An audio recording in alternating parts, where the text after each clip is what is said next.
Welcome into the second day or second video of this powerful, amazing workshop about body, mind, and soul. In the first day of our workshop, we mentioned on how powerful you are, how the masculine and feminine energy works, and about our egos as well, and the three gunas, sattva, rajas, tamas.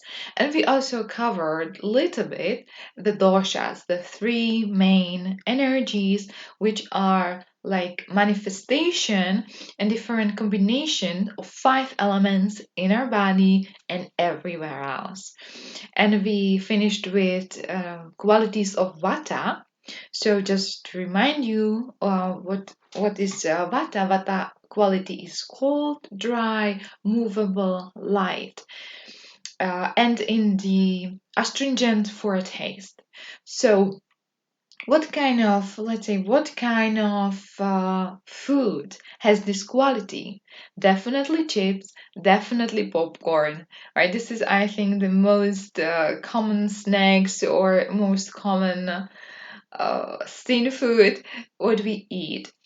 So when you feel stressed, when you feel fear, when you feel anxiety, irritation, those are energies of vata. They are dry, they are cold. So do not eat this kind of food when you feel like this, because what you are going to do, you are going to support this imbalance in your body and mind. So it will create more of the fear, more of the anxiety. Or if you experience something on physical level, maybe constipation, it will create even more constipation in your colon.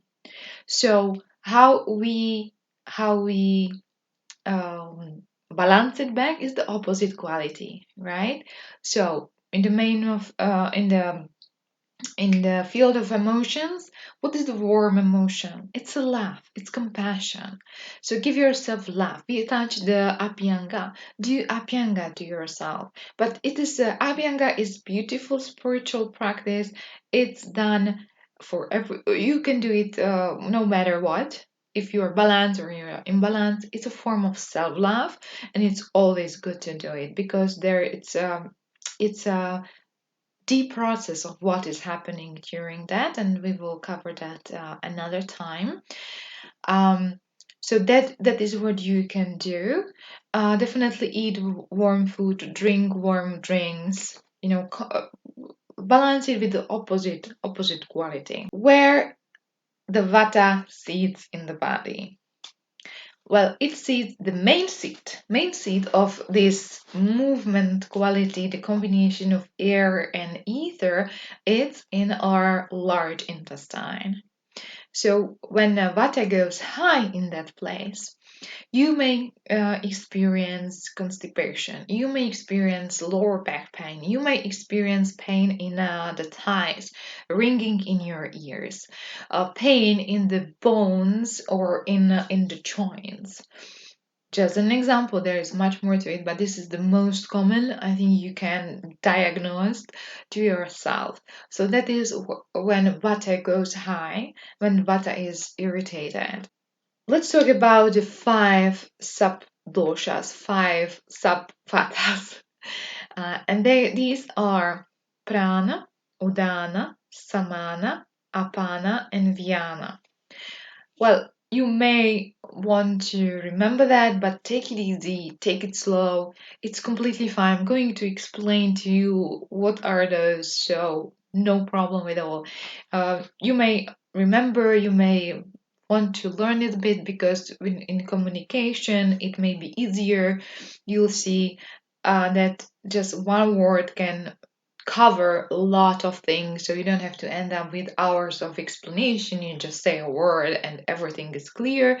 If you are going to be my client, or if you are going to be talking with an Ayurvedic doctor, or if you're going to Panchakarma treatment, so that is like it's a shortcut. The function of Vata, why we have Vata in the body, why it is important.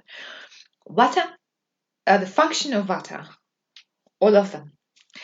is a physical movement. So every movement in the body, from blinking, from the heartbeat, from the blood circulation, from the elimination, from the menstruation, from giving a birth, from possibility to sense, to feel, that everything is vata.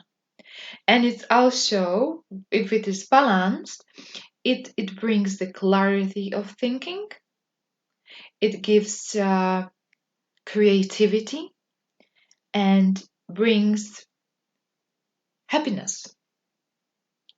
Yes, it brings happiness. So when your vata is balanced, you feel you are creative, you have clarity, you have focus, and you're happy. You experience a happiness in the body, in your life. Second part of this workshop, so make sure you are watching till the end. We're going to talk more about pranayama, which is very, very important. So bear with me. Okay. Now let's talk about the sub-doshas. Let's start with the Vyana. Vyana is sitting mainly in the heart, and it governs the circulation of blood and lymphatic system. When it's disturbed, it brings problems with this. It brings problem with oxygen in the body, in the organs, with the circulation. So if you're experiencing, with some stuckness somewhere, that can be due to vata, right? Interesting thing is that Vyan, and then we will talk about Prana, Pranvata, they work in union. So if Vyan is disturbed, there is a high chance that Pran is disturbed too. And through working with Pran, you will help to your Vyan as well. Apana.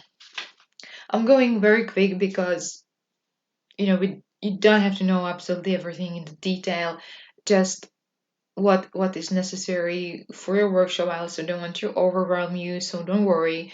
It's easy to remember, it's easy to digest. So now we are going to apana.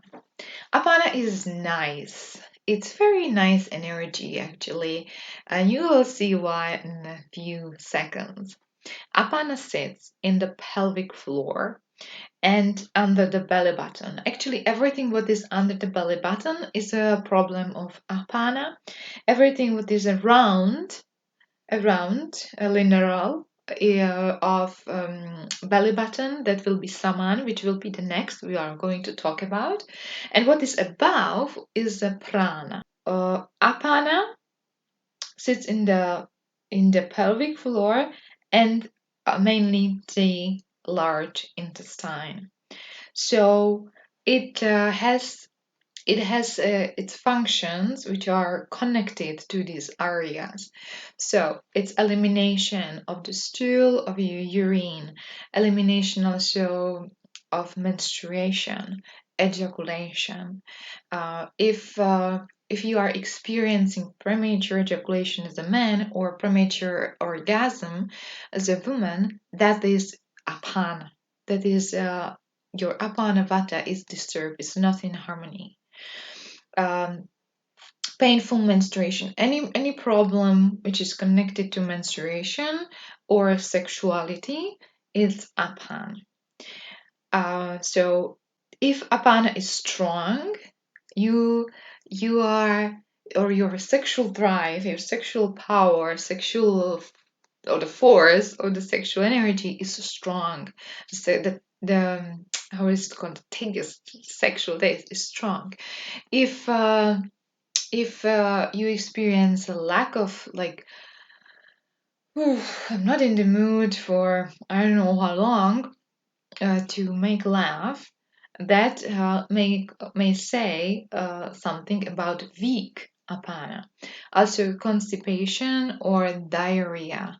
It shows there is some apana disturbance. Apana vata feeds your bone tissues through the large intestine. So osteoporosis is also vata problem, as Apana Vata problem. Now let's go a little bit up and we are talking about Samana. Samana Vata is sitting in the large intestine, it's also in the stomach. It has connection with hunger, it has connection with digestive fire as well. Another word called Agni, digestive fire, we call Agni. Any digestive fire we call Agni actually, because we'll differentiate as we will go higher in the workshop or deeper in the workshop. We are differentiating. If we say, for example, Rasadhatu Agni, it means the digestive fire of your Rasadhatu, which is your lymphatic system. But that we will cover. So, or the digestive fire of your bone tissues, of your muscle tissues, of your fat tissues, digestive fire in the body, in the stomach, the main, which is Chatara Agni. We will cover that too when we will talk about that. It's very interesting, very fascinating topic about Agnis. You will see. So back to Samana. Samana is, as I said, around the navel, and it's responsible for excretion of digestive juices. So it's connected also with the hunger. So when you feel hungry, you know your samana is strong, and your body asks for food. That is actually the time when we should eat. But we will cover that in the lesson of Agnis and digestion. A lack of appetite, or also swallowness in the belly. There's difference between swallowness and gassiness. When you feel swallow, that is the small intestine, and that is your samana vata. But when you feel gassy, when there is gas which needs to be released, and it needs to be released, we will cover later on also what happens if you suppress it, and it's not healthy at all. Not healthy at all. I can tell you my own experience. I've done that because it was inappropriate. For 2 days, I was terribly sick. Terribly sick. So it's not fun to suppress our body's needs. We don't do that. The gassiness, that is apana. That is what I didn't say, what I wanted to say. Now let's go up. We are going to Udana. Udana Vata. Udana Vayu is the seat is behind the belly button, the navel, and Udana is upwards. So it goes there, it connects with your midriff, with your lungs, with your the breathing tube here, and goes up to the brain and stimulates the memory. So if you're experiencing problem with memory, there is some Udana Vata, or there can be also more, which we'll cover later. But Udana can help to make your memory better, stronger. It's responsible for exhalation. So when you exhale, that's the Udan. When you inhale, that's Pran, which will be the next one. When you exhale, it is Udan. Oh, this exhalation is very powerful, very potent, because it helps us to get out of the chaos, of the stuckness, of depression. So it's just breathing, conscious breathing, which we will cover, maybe just all you need. You don't have to run for some drugs to pharmacy. You may just need to sit and breathe consciously, deeply, and that is all what will be probably needed. You experience your voice is like silent, like murmuring. That is Udana. So Udana is connected with the voice, with the power of voice. So if you don't understand, or if you speak silently, your voice is not strong. So you know it's udan and you want to practice pranayama. Now we are approaching the pran, the last one, and this is like, I don't want to say, but I will say it, the most important one, because all of them are important.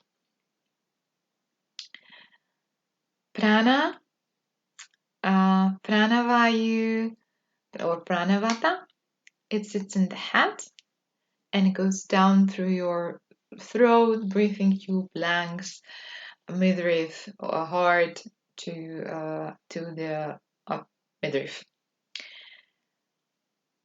Prana, when we talk about prana, we talk about the life force. And actually, the life force is like manifestation of the different vatas, what we just covered. The beauty of vata, or why we have also vata, the main function is to keep us alive. Vata is a life force, and it's responsible for clarity, for movement of the thoughts, for movement of the mind. Our vata, prana vata, what in our individual level, in our physical level, is actually a bridge between the cosmic prana. So through working on pranayama, we are working with the cosmic prana in our body, on our physical level. Isn't that fascinating? I find it fascinating, definitely. It's a bridge. It's a gate. It's where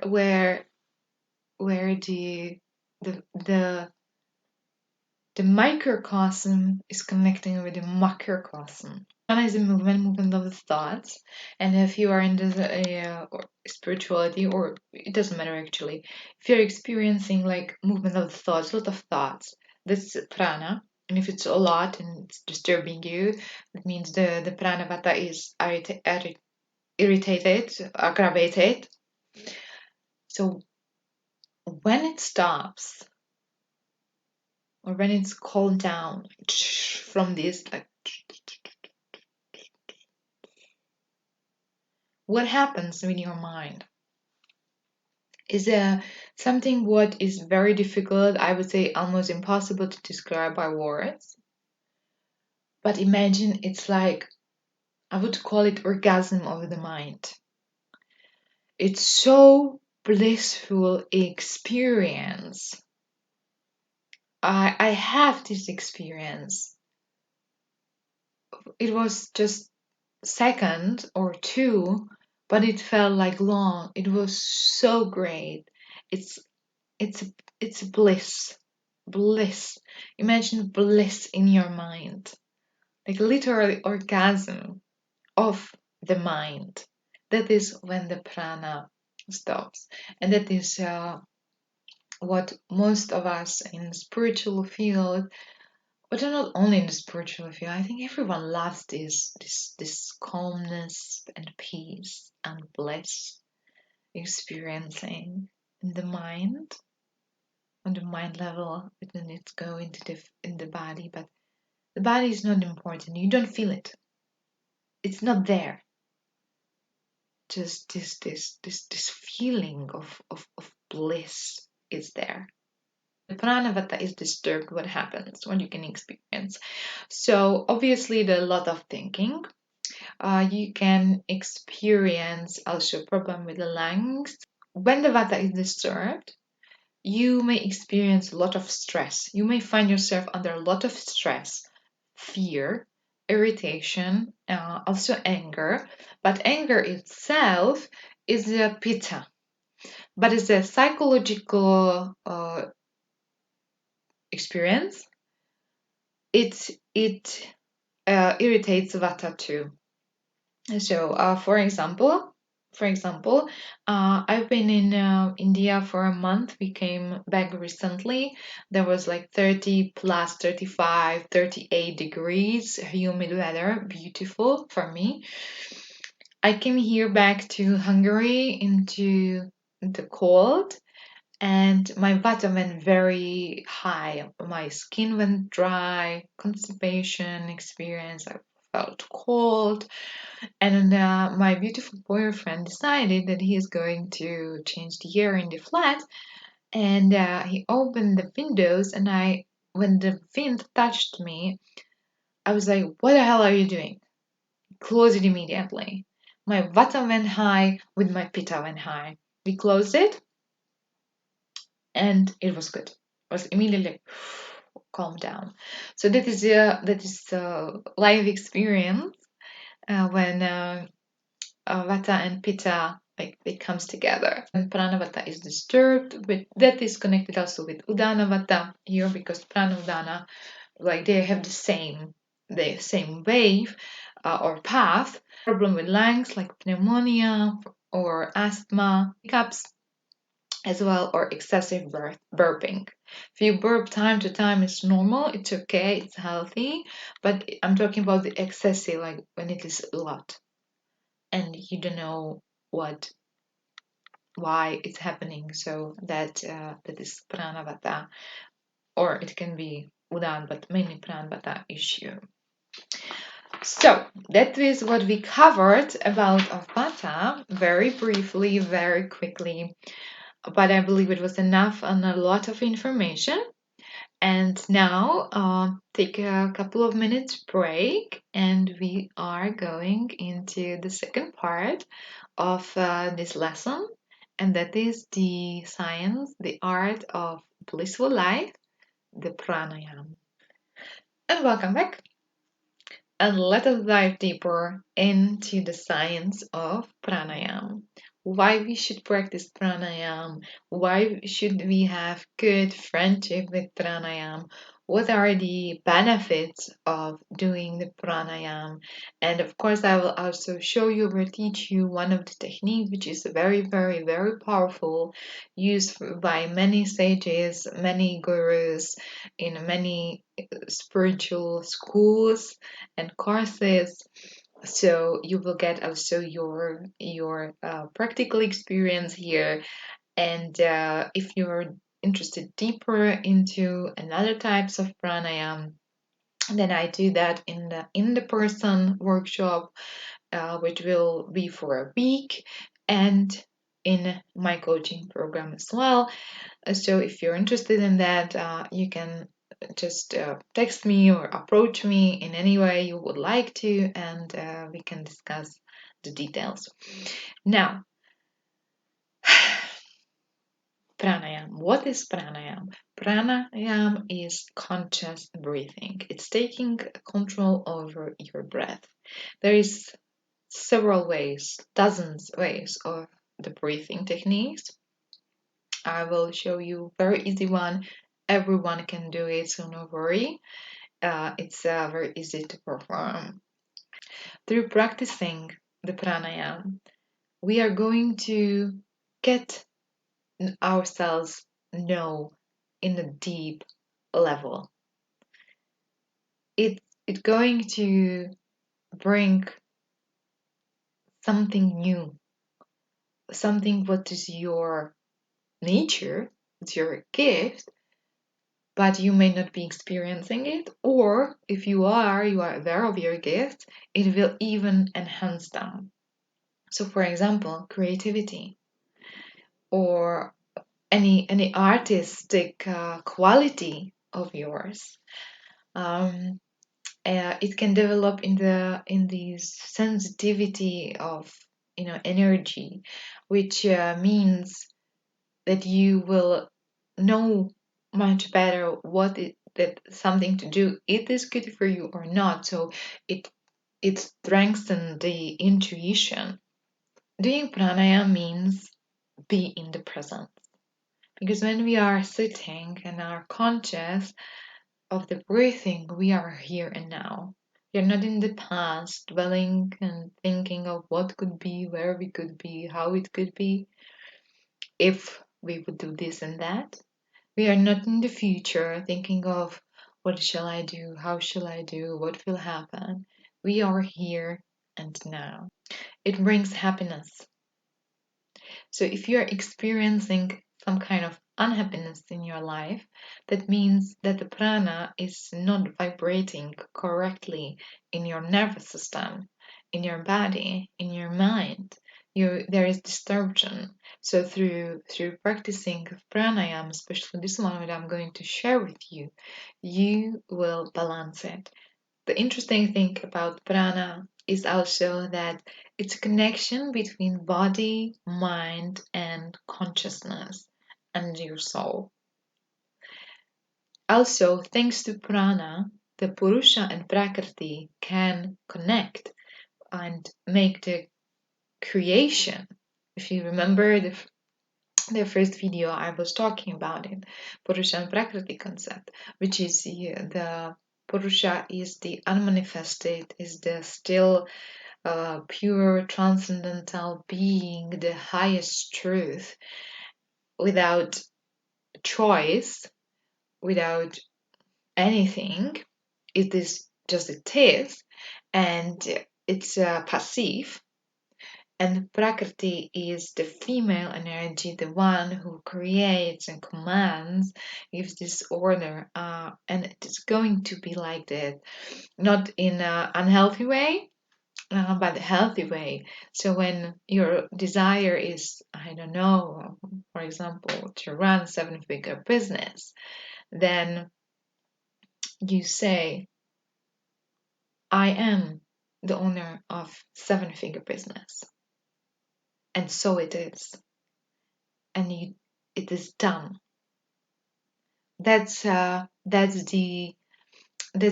energy of the prakriti, the feminine energy in your body, and the process of those two happening because the male energy gives the space, gives the time, nourishes, provides everything that she needs for the creation, and also she needs him because without him, without the male energy, she wouldn't be consciously aware. So this is two which creates the unity, and then she manifests, then she creates, and that everything is possible due to prana. Prana is it brings life, it creates. So doing the pranayama, you are going to, and this one, especially this one, which I'm going to share with you, we are working on the male and female energies in our body and strengthening our prana, our pranipadi as well. So your manifestation, your creation will also get boost. And yeah, I would say let's do it. Let's do it.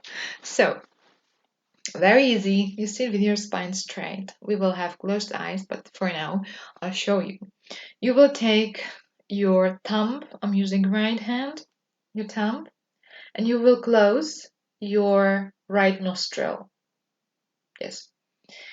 And then you will need those two fingers. And with those two, we will switch. Okay? See that? Yes. So when we start, we close the right nostril and we inhale through the left. Yes. Then we close and we exhale through right. When we breathe with the left nostril, we are stimulating the right brain. When we breathe with the right nostril, we are stimulating the left brain. What we are balancing those two energies, the male and female, but not only that, just little part of our female energy, right? We are balancing them. So they create the unity. Isn't that fascinating? Just through the breathing. Another thing, important thing. When you do the breathing, the conscious breathing, you want to like little bit open the nostril through the breathing, because here in the nose, somewhere here, there are receptions which are taking in the prana from the air. Prana is everywhere, is in the air, but the air itself is not prana. The prana uses prana, the air is carrying the prana. Prana is in the life. It's in the light, in the sunlight, it's in the food. It's literally everywhere, all over. So it would be good if you refresh the air, or if you're sitting in the forest, for example, and doing a little bit of pranayama, because then you get more. Okay, let's do it. So for now, we will do just a simple breathing. You take your thumb, close your right nostril, inhale through left. Close your left with the little finger and ring finger, open the right and exhale. From here, inhale through the right, close right, open the left and exhale. And again, inhale through left, open one, close it, open the right, exhale. Inhale,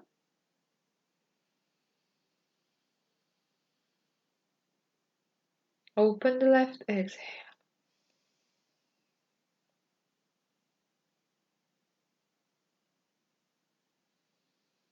Continue.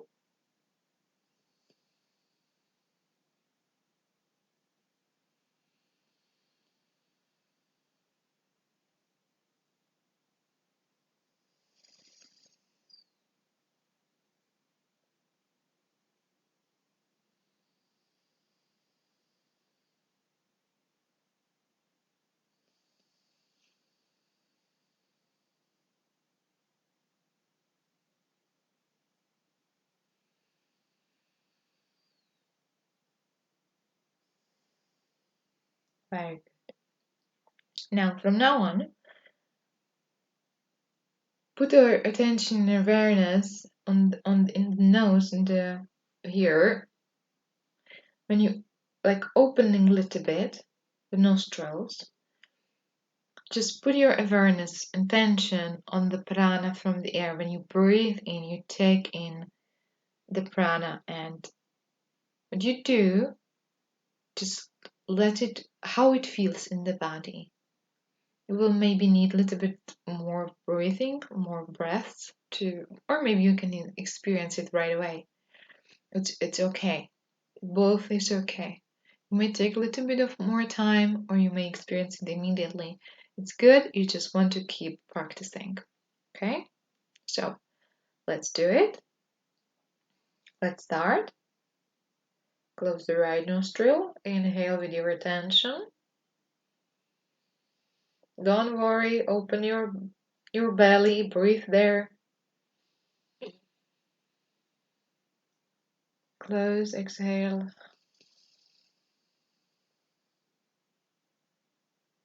Inhale again with the right. Exhale. And continue. Put your awareness there.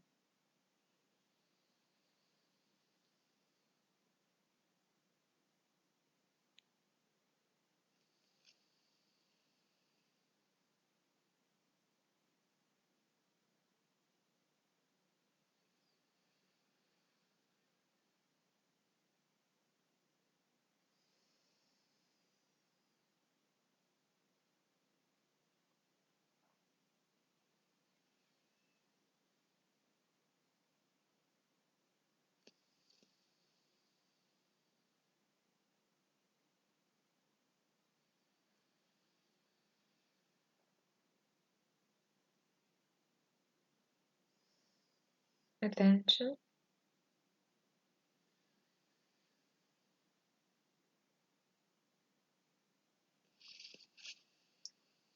Relax your body.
And that will do. Keep sitting, your eyes closed. Feel the prana in your body. How does it feel? It's calmness, happiness, strength, relaxation, or whatever you feel.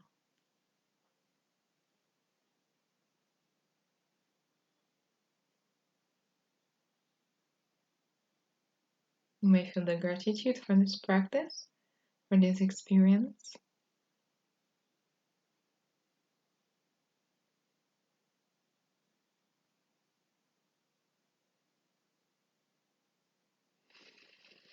You take a deep breath and come in. And that's basically it. You see, it's pretty simple, but of course it needs some training.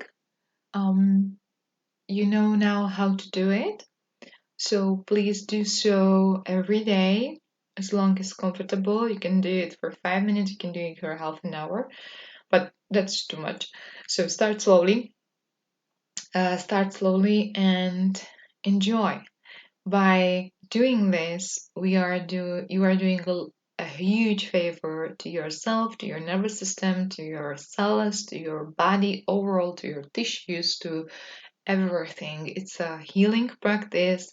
It may heal also some diseases. It brings it balances and harmonizes the female energy in the body. So if you're, for example, experiencing lack of trust, lack of self-worth, lack of self-love, that will change, that will help you just doing this. Of course, also your shadow work, but support it with the pranayama. It's going to help you. um, the faith, the knowing, the trust overall, will increase. So the distorted masculine and feminine, which we created in our body, in our mind through our life, it's like it's going to transform or change or release into the balanced energy of feminine masculine. And that's minimum what you could do for yourself. If nothing else, as a practice of self-love, do this. Do this with Apyanga and continue the workshop with me.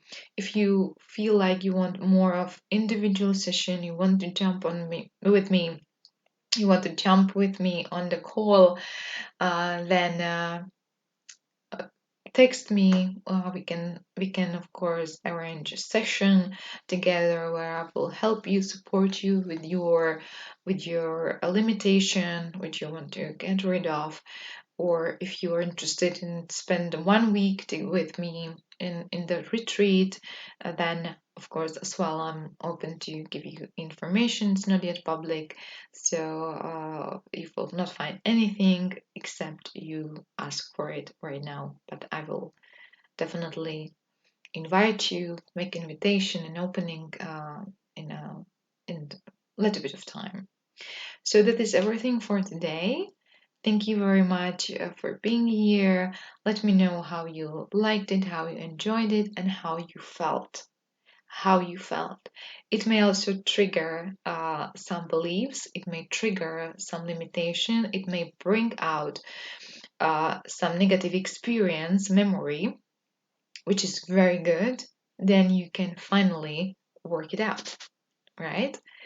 You couldn't work out till now because you were not aware of it. Now you are aware of it. So again, if this is the case and you don't know what to do, let me know. We can schedule our session and I will help you with that. So thank you for being with me. Thank you being part of this. And the next video is coming on Monday. Looking forward. Have a great time till then.